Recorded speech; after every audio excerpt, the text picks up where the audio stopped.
Vous écoutez Impulsons Demain, un podcast proposé par Construction 21.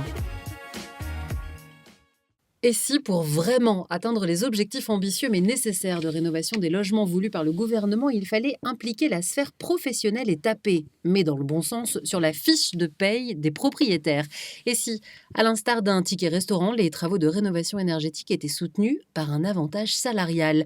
Pour ce nouveau podcast Impulsons Demain de Construction 21, je reçois une rockstar de la massification de la rénovation énergétique, Sébastien Delpont. Bonjour Sébastien. Bonjour.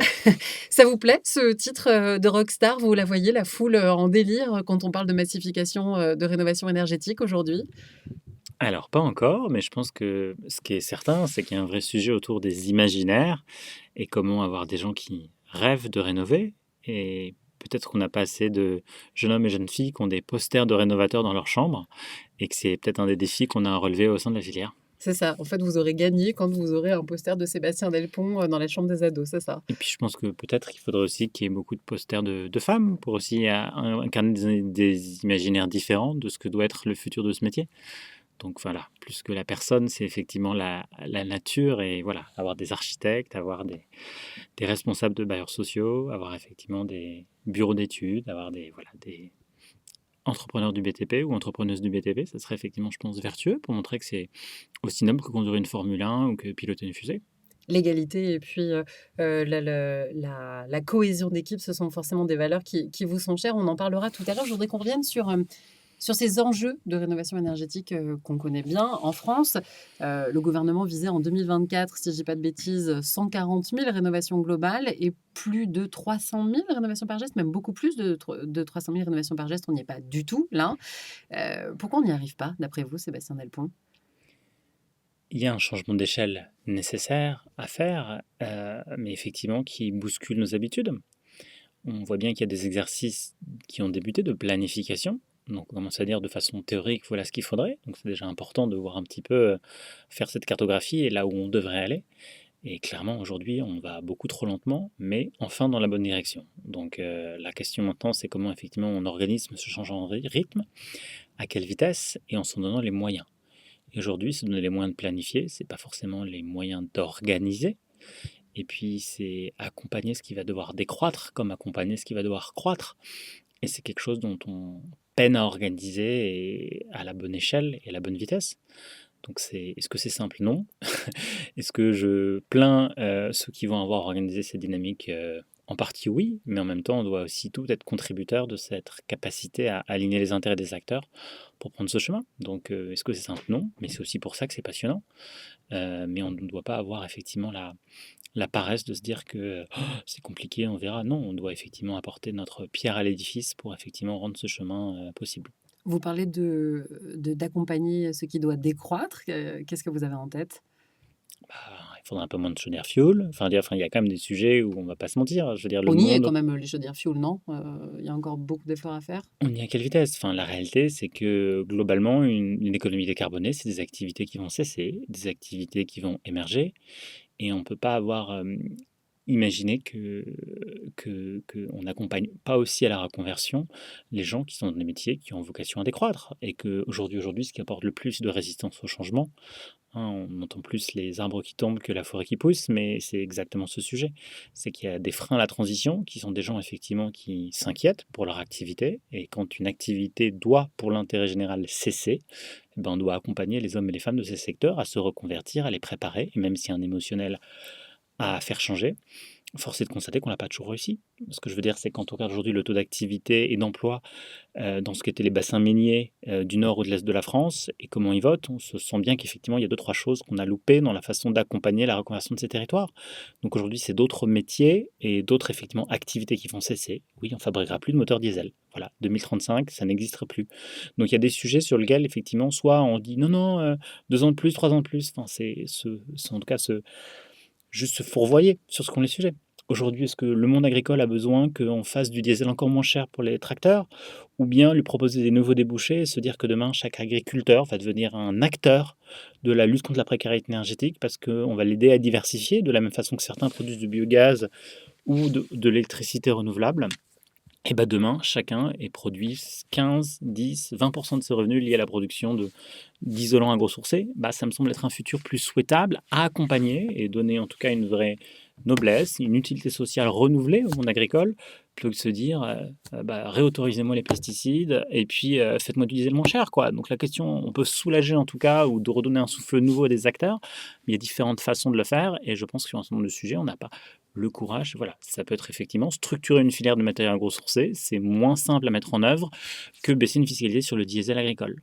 Mais effectivement, qu'est-ce qui nous projette le mieux dans le futur et qu'est-ce qui va rentrer plus de joie de vivre et de travailler à ce monde-là? Et oui, c'est complexe. Est-ce qu'il faut réorganiser des relations avec les bailleurs sociaux, les promoteurs, les constructeurs, l'artisanat et installer de la paille pour isoler? C'est pas la même chose que du polystyrène. Oui, c'est pas pareil. On a l'impression qu'il y a quand même plusieurs temporalités qui s'affrontent. On a des échéances politiques, électorales, qui vont venir paralléliser des volontés nobles, environnementales et nécessaires d'ailleurs à la décarbonation du secteur. Comment on arrive à faire coïncider les agendas? Je pense que trop souvent, dans la façon dont sont organisés aujourd'hui les sujets de transition, on priorise le très court terme et le très long terme. En oubliant complètement, et le drame, c'est le drame du moyen terme. Ce que je veux dire, c'est que c'est bien de faire des concours de col roulé ou de comment règle mieux ses compteurs avec un grand système des thermostats gratuits pendant un an avec des C2E. Ouais, super, très bien. Ça fait 5%. 5% nécessaire. Il y a une douleur énergétique à atténuer.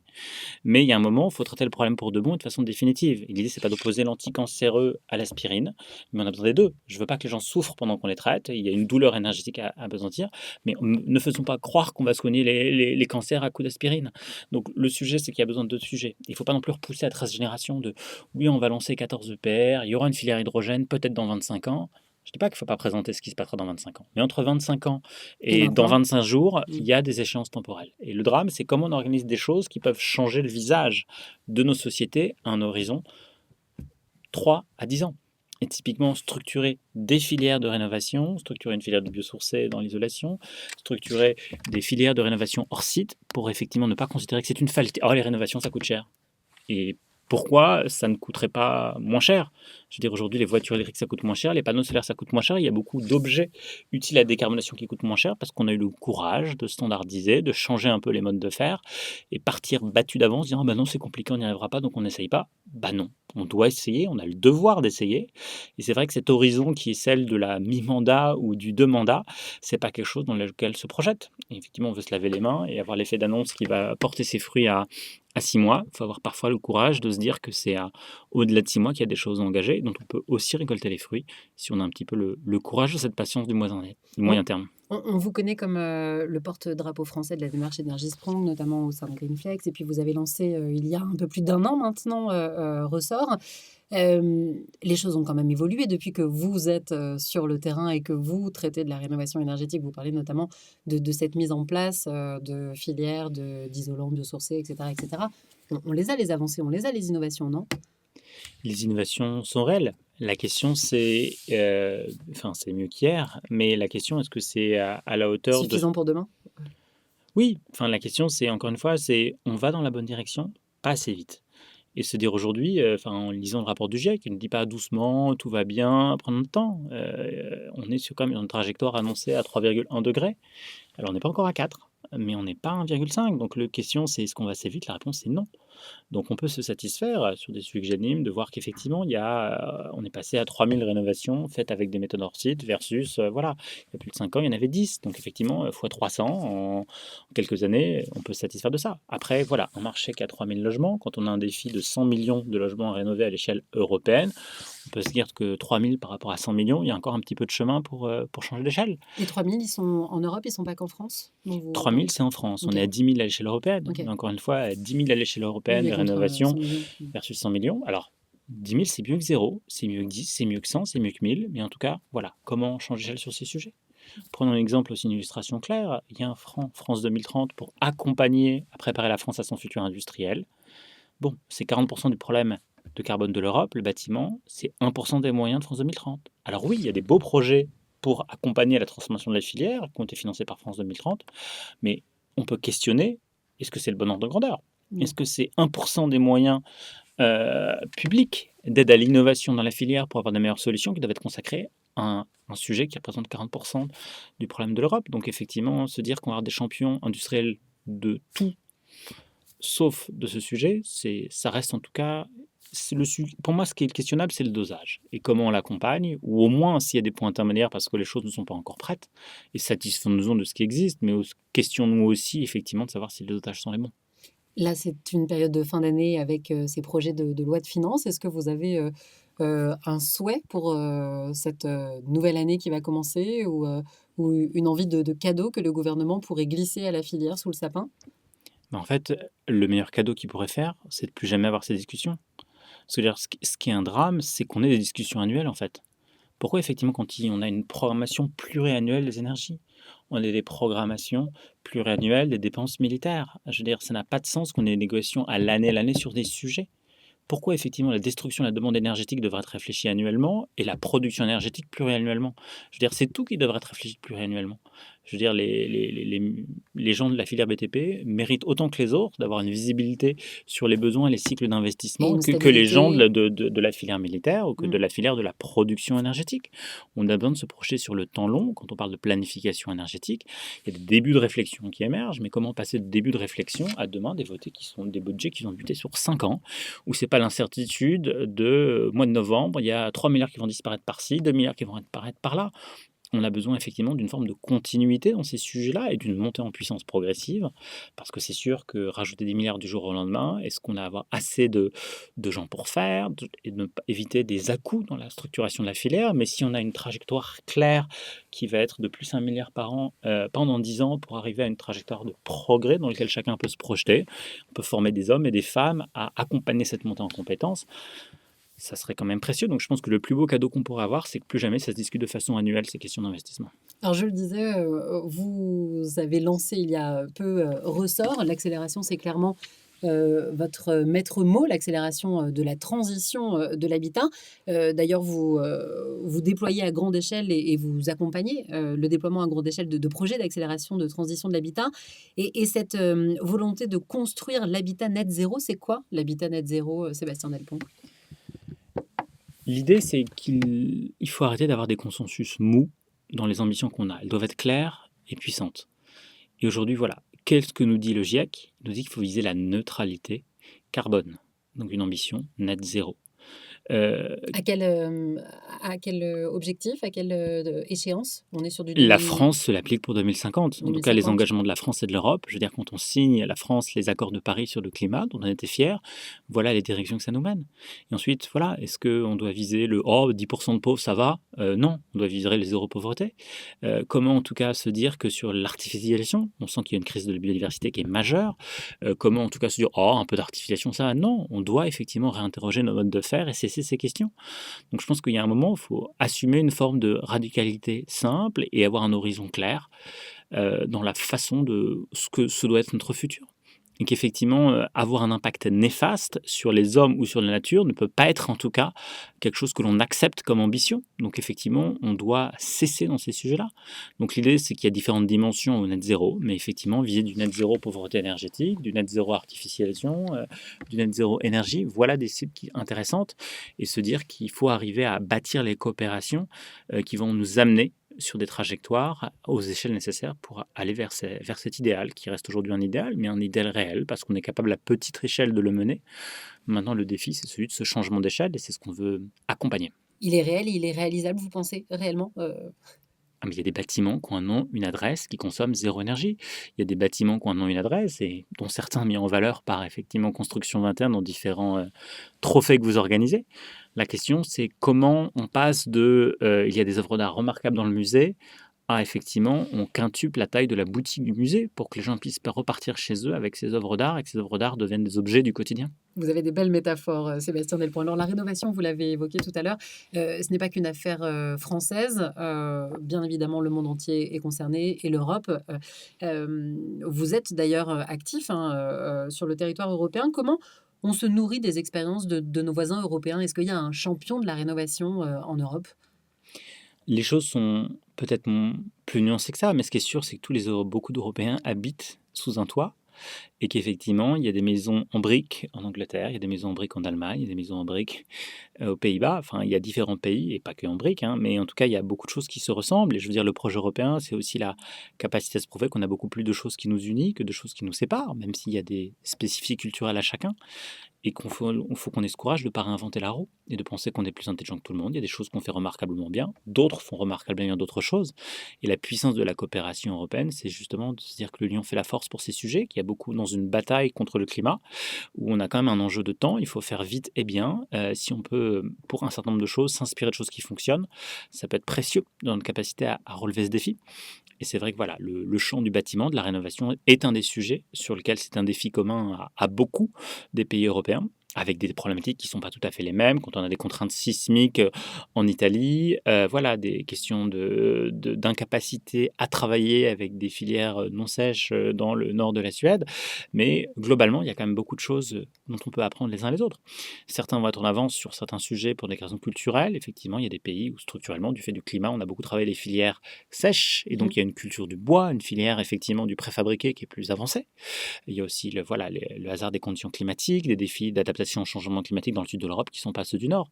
Et puis, il y a les ressources aussi locales qui vont faire des filières différemment Les expérimentées. ressources, et puis effectivement la capacité et l'humilité de filière à se remettre en question, Mm. l'héritage de l'histoire. On parle par exemple des questions de mobilité.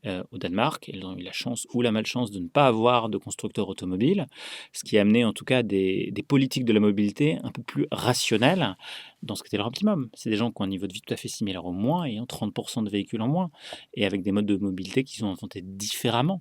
Donc en tout cas, il n'y a pas un modèle unique. Après, c'est sûr qu'il y a des contraintes qui sont liées au paysage, au relief, dont on ne peut pas faire l'abstraction. Mais en tout cas, c'est sûr, voilà, il n'y a pas un pays champion des questions écologiques en Europe. Mais en tout cas, c'est sûr, c'est que c'est pas nous. S'il y en avait un, je veux dire, il y a quand même des sujets où on est honteusement dernier de la classe, comme le développement des énergies renouvelables. Donc, en tout cas, voilà, je pense qu'il faut Dû au fait à une électricité faussement décarbonée avec le nucléaire. La question, c'est pas il est faussement. La question, c'est qu'il faut sortir du ou et aller sur le et. Et Mhm. que le vrai défi, c'est pas nucléaire renouvelable. Le sujet, c'est sortir des énergies fossiles. Mhm.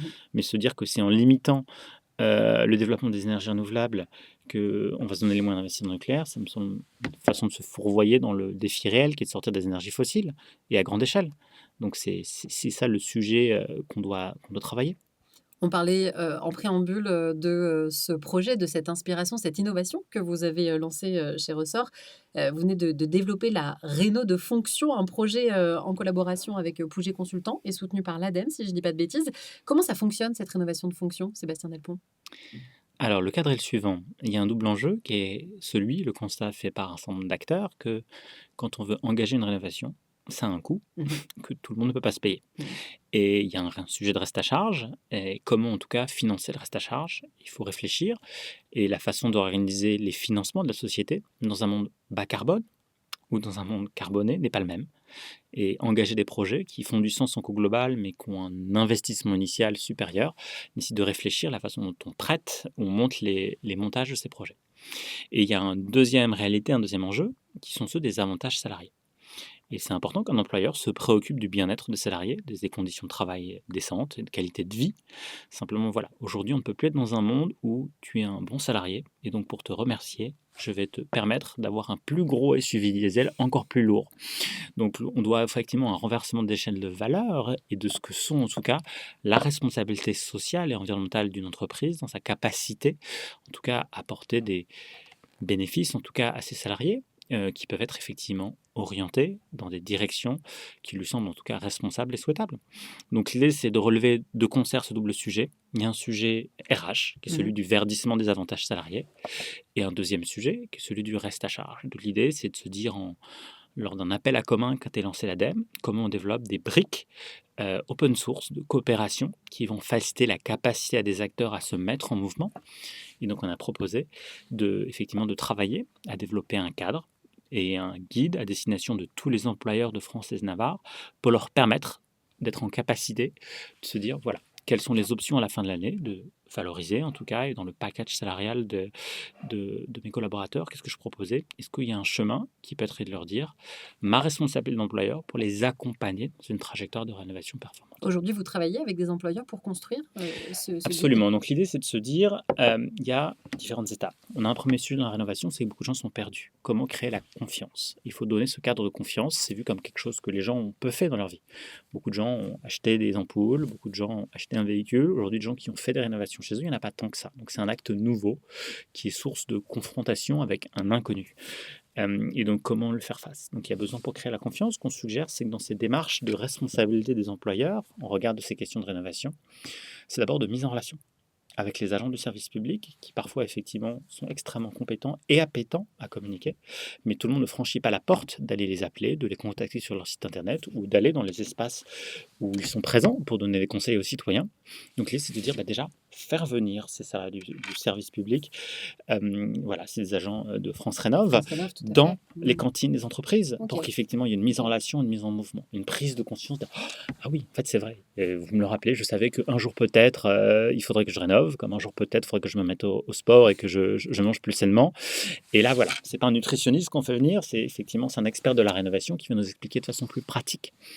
Et ensuite l'idée c'est qu'après cette prise de conscience, il y a une possibilité qui soit ouverte à l'employeur de financer par un ticket réno, par des mécanismes qui restent à confirmer et qu'on explore pour voir un peu ce qu'est le champ des possibles et ce qui nécessitera peut-être effectivement une évolution du cadre réglementaire, mais le financement d'un accompagnateur rénov, cette profession nouvelle, en tout cas cadrée de mon accompagnateur rénov, qui permet effectivement de bâtir cette trajectoire pour savoir, dans mon cas précis, là où j'habite, là où tu habites, chez toi il y a plutôt 40 000 euros de travaux pour arriver en classe B, chez toi c'est plutôt 60 parce que toi tu pars de G, toi tu pars de D, de bâtir ça et d'arriver à se projeter. Parce que les gens vont savoir qu'il existe dans l'absolu des aides à l'investissement.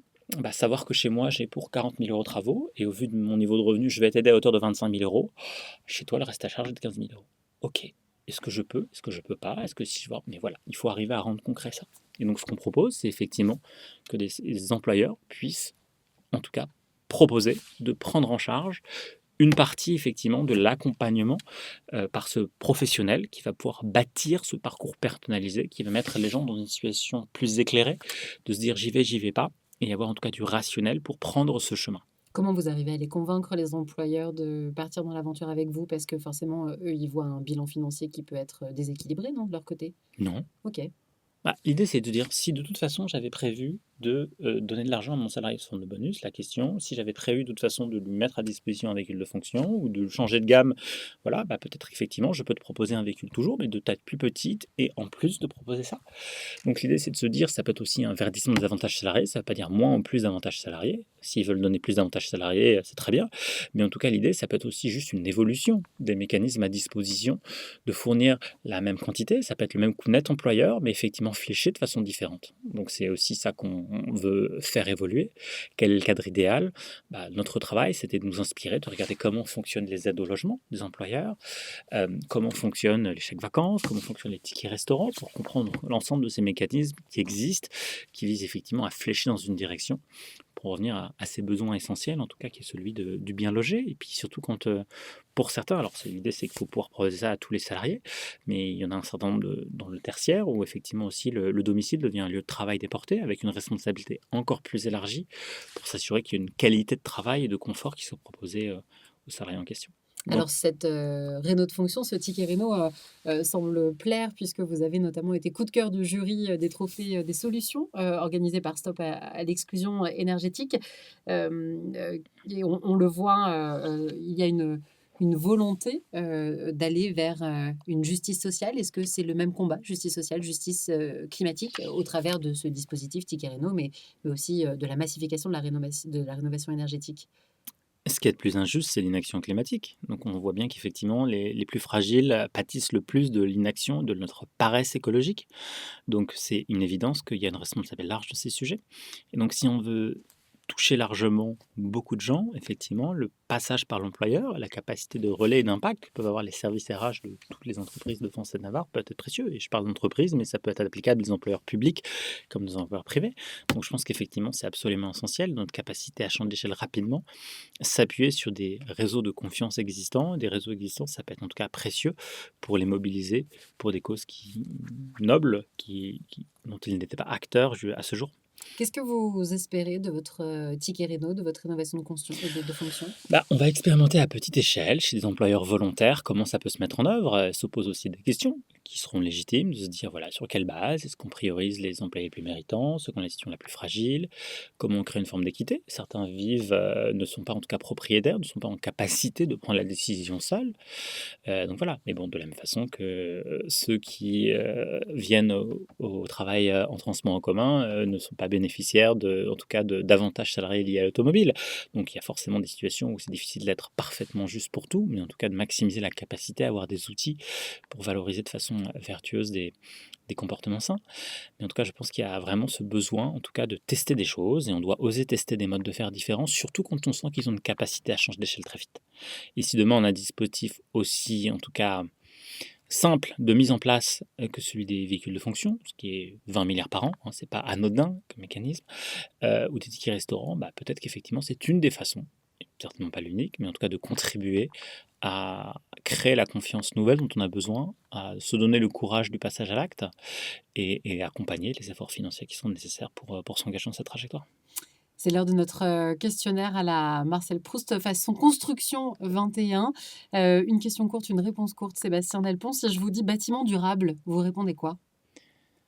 Je dirais bâtiment net zéro, et comme en tout cas un bâtiment durable, pour moi c'est un bâtiment qui est rénové, voilà, et qu'on a rénové puissamment, aligné avec ses ambitions 2050. Donc effectivement, aller en classe B, aux moyennes sur le parc, mais en tout cas voilà, j'ai beaucoup d'affection pour ceux qui vont en tout cas plus loin que les mêmes syndicales et se projeter et à l'échelle de son bâtiment sur ça. Pour moi, un bâtiment existant qu'on ramène en ambition A, cette ambition en tout cas d'aller vers le zéro carbone, ça me semble l'incarnation dont on a besoin pour montrer en tout cas ce réel et ce faisable. En un mot, plus 4 degrés, qu'est-ce que ça vous évoque? Absurde. Donc effectivement, évitons ce monde absurde. Mais effectivement, c'est le scénario de ce que sera notre paresse collective si on n'a pas le courage de changer d'échelle. Donc effectivement, c'est essentiel qu'on change. Donc effectivement, et sortir de l'inaction et imaginer qu'il va se passer quelque chose de vivable à cette température, non. C'est irresponsable et on doit se battre contre la fatalité. Ok, on est plus dans l'atténuation que l'adaptation. On ne les veut pas, c'est plus 4 degrés. Non, mais c'est les deux. Enfin, on n'est pas là fromage ou dessert, hein. Il va falloir se battre pour l'un et pour l'autre. Et d'ailleurs, quand on a des politiques progressistes, en travaillant beaucoup l'efficacité énergétique, c'est la meilleure façon de faire les deux d'un coup, hein. Où il y a des solutions qui ne traitent que l'une ou que l'autre. On a avec les politiques de rénovation la capacité de faire l'un et l'autre. Donc c'est une des plus précieuses quand justement on a cette double perspective. Un peu d'espoir, on a tous des personnes qu'on idolâtre. C'est qui vos héros verts dans la vie, Sébastien Delpont? C'est une excellente question auquel je n'ai pas de réponse simple, hein. Mais C'était désolé, la je question sèche. piège. C'était la Eh question bien, la piège. question piège, effectivement, on a plein de super-héros, mais et de super-héroïnes. Qui sont-ils? Qui sont-elles? Non, bien en Les peine. gens de toujours, les gens du quotidien, après tout, c'est eux qui font la réussite de votre outil ou qui feront la réussite de votre outil. On en a tous une. C'est quoi, vous, votre faiblesse carbone? Ma faiblesse carbone, elle est biosourcée. Ma faiblesse carbone, c'est le fromage. Et donc, effectivement, j'ai une passion pour le fromage que, effectivement, il faudrait que je diminue d'intensité pour effectivement adopter un mode de vie plus bas carbone. Mais c'est vrai que je dois dire que, voilà, imaginer un monde sans fromage, c'est pas possible pour moi. C'est compliqué pour les Français. En tout cas, on peut saluer une action, un engagement de la part de Ressort, puisqu'on a pu voir sur les réseaux sociaux, sur LinkedIn, que lors d'un déplacement pour un programme européen, vous avez fait le choix de partir non pas en avion, mais en bateau. On est confronté souvent à cette ambivalence dans le métier qu'est le vôtre et ces volontés, ces ambitions bas carbone et les déplacements qu'on doit réaliser. Et je pense que dans toutes les dimensions de nos métiers, on se doit d'avoir un devoir d'exemplarité. Et donc, de la même façon que on doit œuvrer à rénover nos sièges sociaux, qu'on doit pratiquer au quotidien effectivement ce que l'on prône, et que je pense que la meilleure et seule façon de convaincre, c'est de s'appliquer à soi-même et de prendre ce parcours. Donc je pense qu'effectivement, ça passe par plein de dimensions. Effectivement, l'alimentation, le transport, l'habitat, et que c'est un chemin absolument essentiel qu'on doit tous prendre. Une dernière question, votre rêve de durabilité? Le rêve de durabilité, c'est qu'on puisse, partout où on est dans ce pays, être à moins de 2 km d'un bâtiment rénové zéro énergie, et qu'on puisse, que ce soit une habitude partout où on va, d'aller visiter ça, et que se développe un vrai tourisme durable. On a une France qui est connue en tout cas pour la beauté de ses bâtiments, mais parfois des bâtiments historiques qu'on voit dans tous les guides.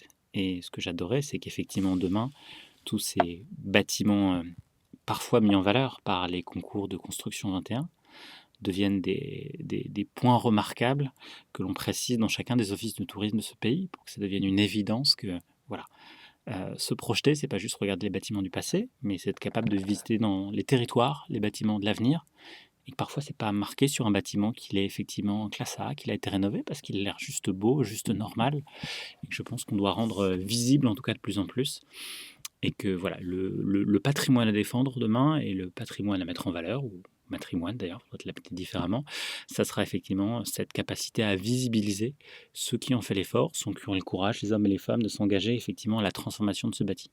Et ça serait effectivement chouette qu'on incarne ça plus fortement.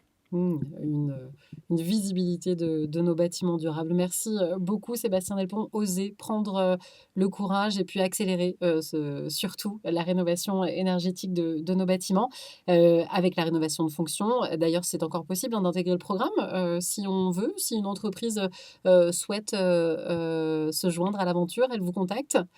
Absolument, en tout cas ravi s'il y a des employeurs que ça intéresse, de rentrer dans cette dynamique. On est dans une phase où on va tester en tout cas jusqu'au mois de mars, pour ensuite en tirer des premières leçons, de voir s'il y a des dispositifs actuels qu'on peut valoriser, ou s'il y a une évolution souhaitable du cadre juridique et fiscal pour le rendre plus simple, mais ce sera tout l'objet de ce qu'on partagera à ce moment-là. Et on le suivra volontiers sur les réseaux et le site internet de Construction 21. Merci beaucoup et à très vite pour un prochain podcast pour impulser la ville de demain. Merci.